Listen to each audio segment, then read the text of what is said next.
വളരെ പ്രധാനപ്പെട്ട ഒരു യോഗം തന്നെയാണ് പ്രധാനമന്ത്രി മറ്റന്നാൾ നടത്താൻ പോകുന്നത് എന്ന് വിലയിരുത്തുന്നയാളാണ് ഞാൻ.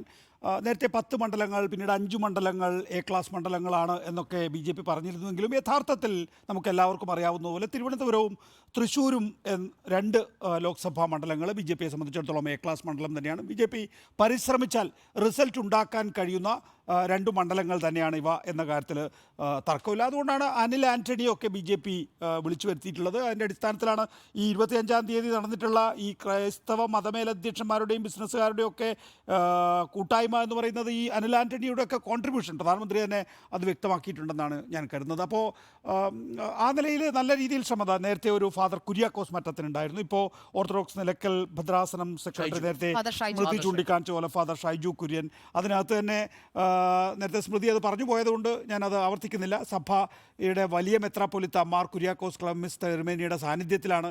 മാത്രമല്ല ഈ വലിയ മെത്രാപ്പൊലിത്ത കിഴക്ക് മുറിച്ച് വി മുരളീധരൻ്റെ വായിൽ വെച്ച് കൊടുക്കുന്നതൊക്കെ നമ്മൾ ദൃശ്യങ്ങൾ കണ്ടിട്ടുള്ളതാണ്. അങ്ങനെ വളരെ സ്നേഹപരമായിട്ടുള്ള ഒരു ഇടപെടൽ തന്നെ യഥാർത്ഥത്തിൽ BJP നേതാക്കളുമായിട്ട് സഭാ മേലധ്യക്ഷന്മാരടക്കം ഇപ്പോൾ കാണിക്കുന്നുണ്ട് എന്ന് പറയുന്നത് ഒരു മെച്ചപ്പെട്ട കാര്യം തന്നെയാണ്. നോക്കൂ, നേരത്തെ തന്നെ ഈ ഒരു ഇക്വേഷൻ ഉണ്ടായിരുന്നു.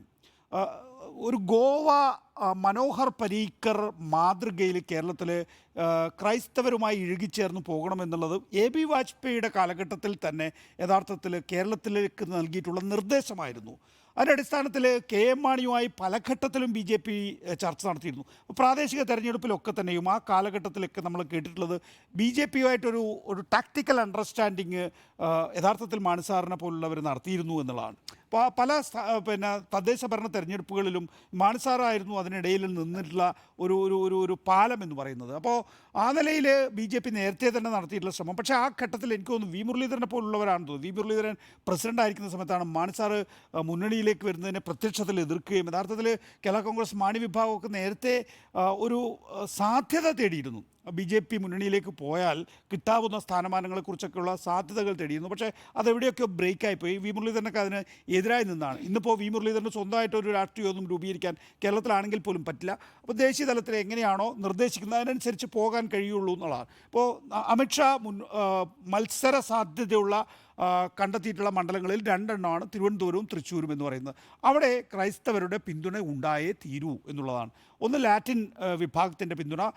തൃശ്ശൂരിലാണെങ്കിൽ അവിടെയും ഏതാണ്ട് 25% മുകളിലോ മറ്റുണ്ടെന്ന് തോന്നുന്നു അല്ലേ? തൃശ്ശൂർ 35% ഉണ്ടെങ്കിൽ സ്വാഭാവികമായും ക്രൈസ്തവരുടെ വോട്ടില്ലാതെ ജയിക്കാനാകില്ല. അവിടെയാണ് ഈ ഈസ്റ്ററിന് പ്രധാനമന്ത്രി പള്ളിയിലേക്ക് പോകുന്നത്, ക്രിസ്മസിന് വീട്ടിലേക്ക് കൊണ്ടുവരുന്നത്, കേക്ക് കൈമാറ്റവും മറ്റ് പരിപാടികൾ മുന്തിരിവീഞ്ഞും ഒക്കെ ഉണ്ടാകുന്നത്. അതുകൊണ്ട് BJPയെ സംബന്ധിച്ചിടത്തോളം ഇതൊരു വലിയ തന്ത്രപരമായിട്ടുള്ള ഇടപെടലാണ്. ആ തന്ത്രപരമായ ഇടപെടൽ തന്നെയാണ് നടത്തിക്കൊണ്ടിരിക്കുന്നത്. അതിന് റിസൾട്ട് ഉണ്ടാവില്ല എന്നൊന്നും ഞാൻ പറയാൻ തയ്യാറല്ല കേട്ടോ. അതൊക്കെ റിസൾട്ട് ഉണ്ടാക്കാൻ വേണ്ടി നിരന്തര ശ്രമം BJP നടത്തിക്കൊണ്ടിരിക്കുക. അത് കണ്ട് പഠിക്കണം യഥാർത്ഥത്തിൽ മറ്റ് മതേതര കക്ഷികളെന്ന് അവകാശപ്പെടുന്നവർ. അതെ, ഈ മറിയക്കുട്ടി വരുന്നതിനെ കുറിച്ച് സൂചിപ്പിച്ചപ്പോഴാണ് ഒരു കാര്യം കൂടെ ഞാൻ കാര്യം ഇവിടെ പറഞ്ഞുകൊണ്ട്, ഈ മറിയക്കുട്ടി യഥാർത്ഥത്തിൽ ഇന്ന് സൊസൈറ്റിയിലുണ്ട്. അതായത് അത് ജുഡീഷ്യറിയിലുണ്ട് മറിയക്കുട്ടിമാർ, രാഷ്ട്രീയത്തിലുണ്ട് മറിയക്കുട്ടിമാർ. നമുക്ക് തിരിച്ചറിയാൻ കഴിയില്ല ഇത് കോൺഗ്രസ് ആണോ BJP ആണോ എന്ന് തിരിച്ചറിയാൻ പറ്റില്ല.